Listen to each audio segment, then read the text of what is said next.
Okay, so talking about audio and video hardware that you might want to create your content. Keep in mind that technology cycles are fairly rapid, so while I will show some specific models and products, I want you to think more generally about the category and the usage that they provide, not the why you might need something like this, why something like this might help you create better content. So, regardless of your chosen style or the style that your particular content is dictated, you would want to be aware that there is an overarching cardinal rule in this sort of production, and that is that sound quality is truly paramount. Even if you're planning simply to narrate a PowerPoint slide deck, subpar audio will drive away your audience. Now, of course, you're not expected to construct, purchase, or have access to a personal soundproof recording booth, but ambient noise from pets and children, or just the electronic equipment you're using itself, can be distracting or worse. The microphones that are built into standalone web cameras and integrated into laptop computers that you may be using are getting better all the time and might even potentially suffice. I would recommend, however, that you invest a bit into a quality recording device. In a later lesson, we'll look at, or rather hear, the difference between using natively built-in equipment versus something of slightly higher quality. So most simply, what you want is a condenser microphone that connects to your computer via USB, or however else it may connect, most typically USB. Now, here's a particular model that I happen to like. This is the Yeti mic by Blue. You can see it connects by USB, and it does have some controls to it. Now, we won't be discussing in this course any of the advanced sort of audio engineering topics like pickup pattern on the microphone, but feel free to Google or post about your personal experiences and knowledge in the discussion forums. An alternative to something like this would be if you are really focused more on narration of slides or content, you might be more comfortable with a headset. I don't have one here, but we'll show an image. You're probably familiar with it. It's a unit, a head-worn unit, much like headphones, with, of course, a microphone built in. These are good for eliminating that ambient noise and feedback when you're recording. Now, moving to another sort of style, perhaps you want something that's a bit more lecture hall, or you like to move around a lot while you're presenting. In that case, you might be looking for something more along the lines of a lapel microphone, like this one. Now, this is a wireless unit, so this is the transmitter that I would wear, and this is the receiver that would attach to a recording device. Now, with this sort of unit or any sort of lapel, it's somewhat rare to find one that connects directly to the computer. It sort of eliminates the purpose, or the intended purpose, of the lapel to be sort of untethered. So in that sort of a case, now actually there are some niche sort of units that can take the output of a device like this and convert it to USB for connection to the computer, but I won't go very deeply into that. We can maybe link to that on the shopping list. An alternative to that, of course, is to have a standalone audio recorder like this one.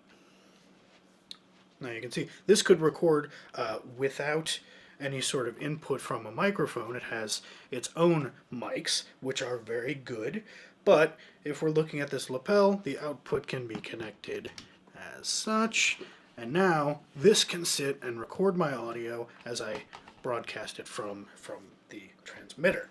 Now, a word of warning with a setup like this, you'll end up with a standalone audio file that you've recorded.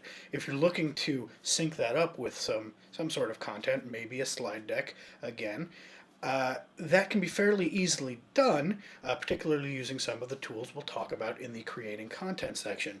If, however, you're hoping to synchronize the audio captured like from these devices with some video shot on a separate camera, that can be a fairly complex process and take some unique skill. So we won't be going into that too deeply. It can be done, but it's a bit beyond the scope of this course.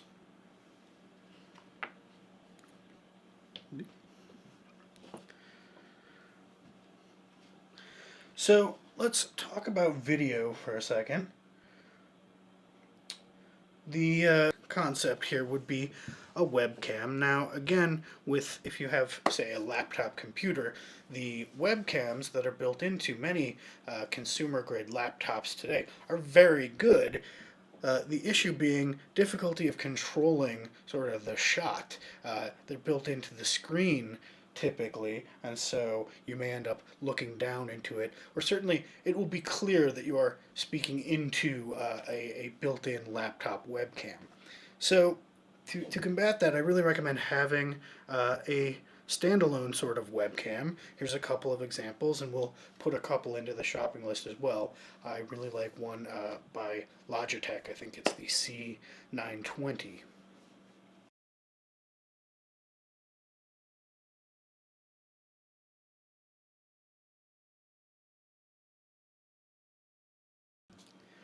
Moving to another sort of style, perhaps you don't want all of your video content to be just sitting in front of the computer in your home or office. Maybe something a bit more in the field or in some other setting. Well, to that, I would say, of course, that it's safe to say almost anyone viewing this particular content or taking this course has access to a smartphone device of some sort. Or perhaps you're among a growing population that considers these smart devices more a camera which just happens to take phone calls. Now that said, handheld video shot on a phone may be just fine for YouTube posting of things I saw today, but you'll want to take a bit more care and polish with your content. To avoid shaky stabilization issues, and of course the much maligned vertical video, things should be shot sort of horizontally. Widescreen is our native format. I recommend having something like this. Now, a small tripod has several uses, but we're looking at it specific with the smart device. Now, of course, this isn't going to naturally fit on this tripod, so you may want to pick up a adapter such as this one. We'll again link to some specific examples in the shopping list, but this can just sit right on the tripod. If I can do this, yes. And then pop that in and shoot nice stable video wherever you may happen to be. Now, while we have this tripod out, let's just hop back for 1 second to our webcam, and many of these have a very common threading which also sits on these kind of standard tripod threads. And so we can mount this, and the same sort of concept. Have a little more control over our webcam shots than, say, the laptop screen or a monitor-mounted camera such as this one. And of course, we have some extension as such.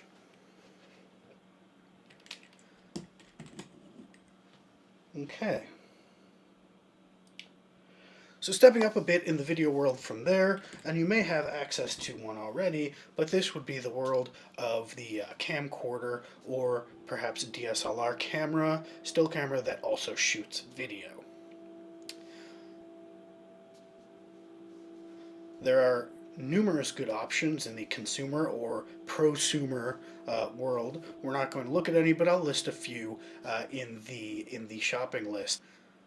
For the budget concerned, you might look at something like a GoPro, and then stepping up from there, we can talk about some others. Now finally, just jumping back to styles, if you're going to be reliant on a lot of voiceover content, you may want to have a tablet input device. And I mean this in one of two ways. One, not shown here, a standard tablet input, perhaps by Wacom or another brand. Now, these are input devices that allow you to annotate on a specialized surface, which comes with the pen. And this is translated onto the computer screen, and you can annotate slides or draw freely on a whiteboard, what have you. Now, some of these tablet devices, such as the iPad as our prime example, are touch only and don't have a pen input. You can always pick up a optional pen which have a capacitive feel, so mimicking the finger, which then will work with your touch device.